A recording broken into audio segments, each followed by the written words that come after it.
quel a été le prix personnel à payer en termes de stress, relations, de santé, et tout, et temps, et tout, et tout.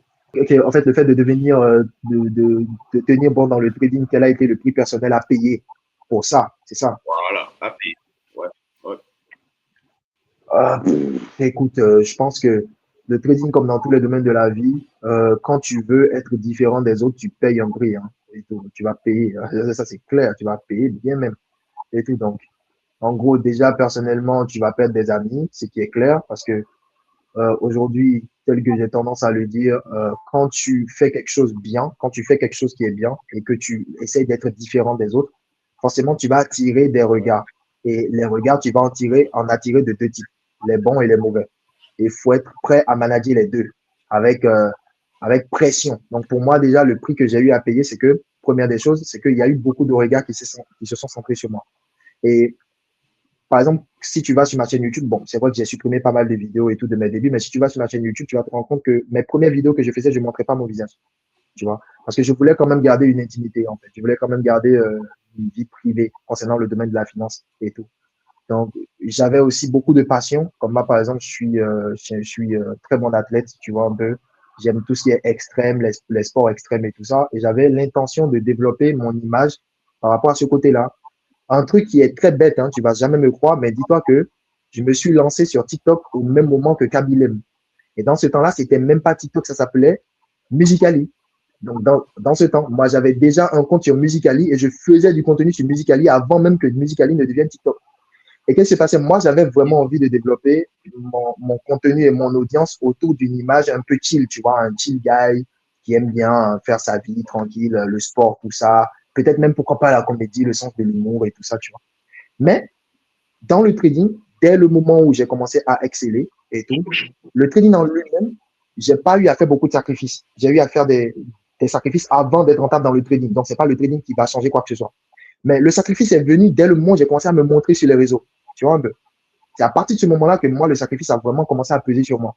Tu vois un peu. Donc, dans le sens où, maintenant, dès le moment où j'ai fait la première vidéo où on voyait mon visage, comme ça, c'est fini. Il y avait un cap que je ne pouvais plus franchir, en fait. C'est terminé, c'est fini. Tu ne peux plus faire certaines Comment choses. tu as Tu géré ne peux plus. les- Les quoi? comment tu as pu gérer tout ça? Parce que voilà, montrer son visage, on se dit, bon voilà, lui, il fait du trading, c'est sa chaîne, ça. Ah ouais, donc il a de l'argent et tout, voilà. Comment tu as pu gérer tout ça? Exactement.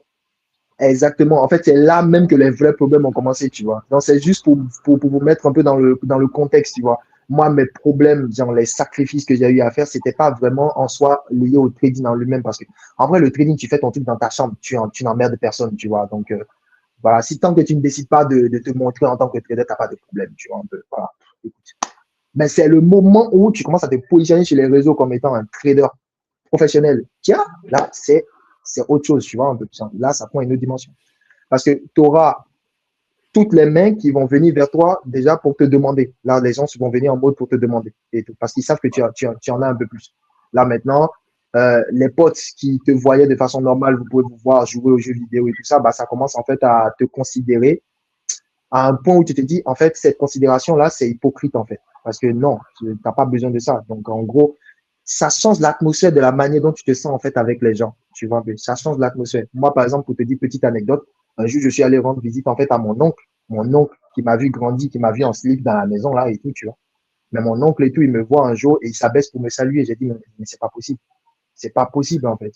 C'est pas possible et tout, tu vois. C'est pas possible, c'est gênant. Et tu te dis que ça, c'est limite, c'est du cinéma, tu vois. Mais en gros, c'est compliqué mentalement à gérer. Tu gères l'hypocrisie des gens, tu gères le stress des gens, tu gères les haters aussi, les haters. Donc, en gros, c'est Ils sont pleins. une vraie pression émotionnelle. Tu vois, ouais, les haters, ils sont vraiment pleins. Et toi aussi, tu dois faire attention parce que si tu fais de la merde, tu vas attirer des haters pour rien. Donc, en gros, c'est un peu ça. C'est là que moi, j'ai eu vraiment à faire des sacrifices. Le premier sacrifice, c'est que j'ai dû m'éloigner de tout le monde, genre littéralement tout le monde. J'avais plus vraiment d'amis, tu vois. J'avais plus d'amis, j'avais plus de personnes à qui je vais me confier, quoi que ce soit. Non. C'est même ça qui a fait que quand j'ai fermé mon restaurant, je me suis retrouvé presque seul. C'était très compliqué pour moi à gérer. Très, très, très, très, très compliqué. Et à chaque fois, même quand j'allais me mettre en fait en relation, j'étais toujours là, en fait, à me demander, est-ce que cette personne est là pour ce que j'ai ou elle est là pour ma personne? Tu vois, un peu, et tout.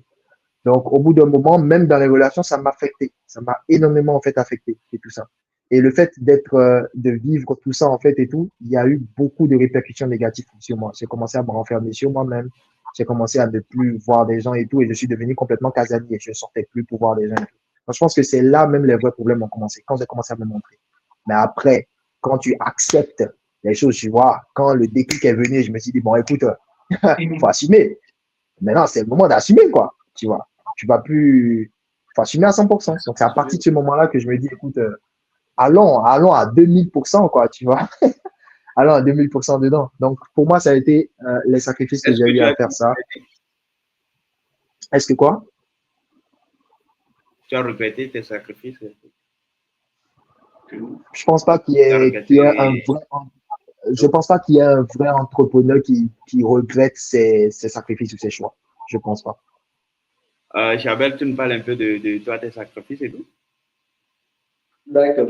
Bon, en parlant de sacrifice à mon niveau, je pense que je me suis retrouvé un peu dans les propos de Krajak. Il faut comprendre quelque chose. Je me suis réellement éloigné de tous mes amis. Et ça, c'est genre, il n'y a pas un que j'ai gardé. Le truc, c'est que tu grandis avec des gens avec qui tu as toujours cru, voilà, partager les mêmes convictions. Ils ont tous le cœur sur la main, tout ça, tout ça, tout ça. Et tu ne réfléchis pas forcément dans le sens où si tel il réussit avant moi, comment est-ce qu'il va me comporter? Ou bien si je réussis avant tel, comment est-ce qu'il va se comporter?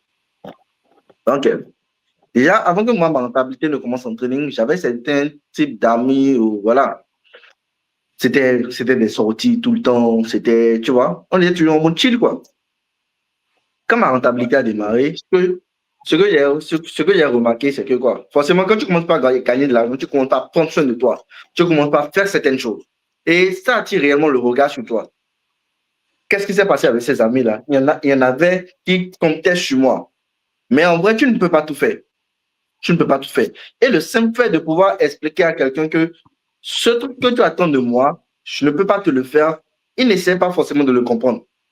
Il le prend soit mal, ou il se dit carrément que, genre, tu te crois déjà trop arrivé et tu ne veux pas l'aider. À partir d'un moment, ça a commencé réellement par me gêner. J'avais du mal à entretenir mes relations.